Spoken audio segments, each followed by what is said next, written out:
শোনো শোনো বেতাকাবাসী, আমার ভাইয়েরা, যারা তোমরা ঈমান এনেছো রবের প্রতি, রব তোমাদের বলছে ইয়া আইয়ুহাল্লাযীনা আমানু কুতিবা আলাইকুমুস সিয়ামু কামা কুতিবা আলাল্লাযীনা মিন ক্বাবলিকুম লাআল্লাকুম তাত্তাকুন। বেতাকাবাসী, তোমরা যারা আল্লাহর প্রতি ঈমান এনেছো, যারা তোমরা ঈমান এনেছো শেষ দিবসের প্রতি, যারা তোমরা জানো এই পৃথিবী চিরস্থায়ী নয়, মৃত্যুর পর সাক্ষাৎ করবে তোমরা পৃথিবীর প্রতিপালক মানুষের স্রষ্টার সাথে, যিনি আমাদের সব কর্মকাণ্ডের হিসেব রক্ষা করছেন এবং সেই হিসেবের সম্মুখীন আমরা হতে হবে। তিনি বলছেন, হে তোমরা যারা ঈমান এনেছো, কুতিবা আলাইকুমুস সিয়াম, তোমাদের উপর রোজাকে ফরজ করা হয়েছে, তোমাদের উপর রোজাকে অনিবার্য করা হয়েছে, তোমাদের উপর রোজাকে করতেই হবে বলে করা হয়েছে। কেউ এটা থেকে পার পাবে না।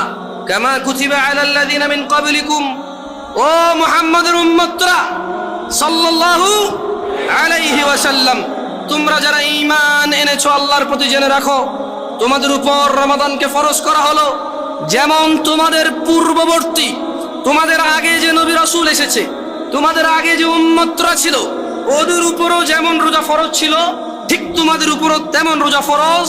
কেন এই রোজা ফরজ করে আল্লাহ বলছে যে আল্লাহ নাকি এটা দয়া করেছে। তোমরা কি আল্লাহ দয়া নিতে চাও না? নিতে চাও?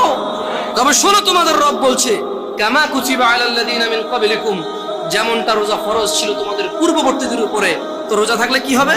লাআল্লাকুম তাত্তাকুন।